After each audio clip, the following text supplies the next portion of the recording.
जय जगन्नाथ सांग मैंने मु सुब्रत आउ गोटे वीडियो सह आपको स्वागत करुच्ची। जदि चैनल नुआ अच्छा चैनल को फटाफट सब्सक्राइब कर दिंतु और जहाँ भी वीडियो पकेबी आपण पाखक अति शीघ्र पहुँची जीव। आज वीडियो आम देखा ओडिया कार्य पुस्तिका श्रेणी पंचम कार्यफर्द 1 और कार्यफर्द 2। देखो कार्यफर्द 1 देखा कौन देती शिक्षण कार्य 1 देती आस तले थिबा गीतटी को गाइबा देती बजारे बजारे बाईद बजा चौदिग आजी सजारे सजा केते नुआ आशा आनंद आनी। तापर देजी अगस्ट 15 आसी पुणी एही दिन आमे स्वाधीन हेलु विदेशी हाथरू शासन नेलु आमे चलाउचु देश आमरी आमरी नार आमे नाउरी। तापर देजी कौन आम ए पताका आमरी टेक उड़ई आकाशे देखरे देख यही पताका को कर प्रणाम उड़ाई यहाकू देश तमाम जय हिंद। तापर देजी शिक्षण कार्य 2 कवितार जेउ पदर एक कथा कहा जाइछि सेही पदटी को बाछि कोठरी रे लेखिबा देजी करे आम जातीय पताका आमरी सम्मान। तापर देश पुराण में कौन लिखिबा उड़ई आकाशे देखरे देख। तापर देजी खरे स्वाधीन होई विदेशी हाथरू शासन नेलु देश पुराण में कौन लिखिबा आमे चलाउछु देश आमरी। एवं 2 नंबर सर जाइए शिक्षण कार्य 2 सरी। तापर देखिए शिक्षण कार्य 3 देजी समान स्वर उच्चारण हेउथुबा शब्द गुड़ी को कवितारू खोजी लेखिबा। ये जो कविताटी आम पढ़ले शिक्षण कार्य 1 रे से कौन करवा खोजिकिनी कविता को कौन लिखा उच्चारण माने समान उच्चारण होथुबो से स्वर को कौन करवा आनिकी डेस्क पूरण लिखा देती जेपरी बजा सजा से परी आम लिखा कौन आनी पुणी आ कौन लिखा लिखा हेलु आ कौन लिखा नेलु लिखा आमे आमरी। तब लिखा आमे तमे लिखा आमरी नाउरी आ गोटे लिखा टेक देख लिखा प्रणाम तमाम। ये सब कौन करिया समान स्वर उच्चारण होता शब्द गुड़ी को कौट लिखा डेस्क पूरण लिखा एवं एमर कार्यफर्द 1 टी सरी जाइए।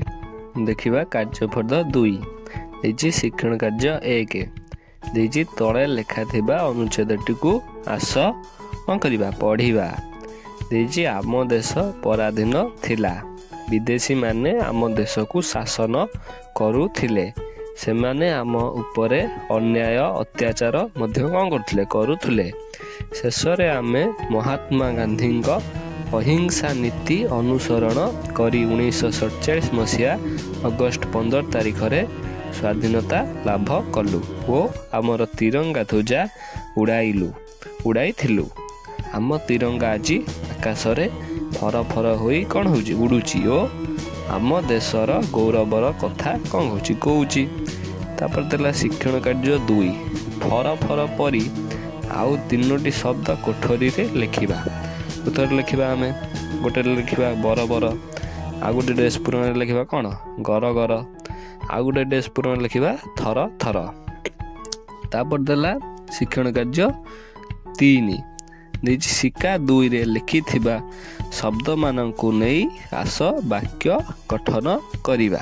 1 नंबर वाक्य गठन करिबा देची बराबर गोटे वाक्य गठन करिबा राम सब बेले बराबर होउची हेगला गोटे वाक्य गठन। तापर 2 नंबर देखिबा गर गर से लोकटी सब बेले रागरे गर गर कौन होउची। तापर आइला कौन 3 नंबर आइला थर थर बुढ़ा लोकटी शीतरे थर थर कौन होउची हेगला वाक्य गठन शिक्षण कार्य 3 सरीगला।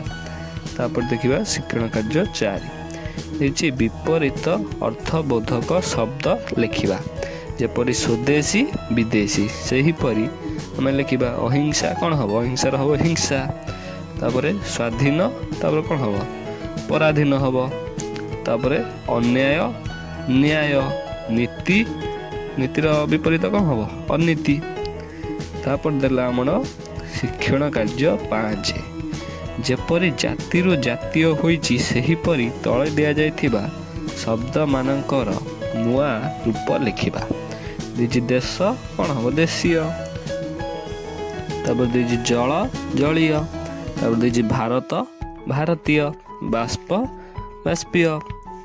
ତାପରେ ଦେଇଛି ଶିକ୍ଷଣ କାର୍ଯ୍ୟ 6 ଦେଇଛି ଯେପରି ସ୍ୱାଧୀନତା ଦିବସ ସେହିପରି ତୁମେ ଜାଣିଥିବା 2ଟି ଦିବସର ନାମ ଲେଖ। ଲେଖିବା ଗୋଟେ ଗୁରୁ ଦିବସ ଆଉ ଗୋଟେ କି ଦିବସ ଲେଖିବା ଶିଶୁ ଦିବସ।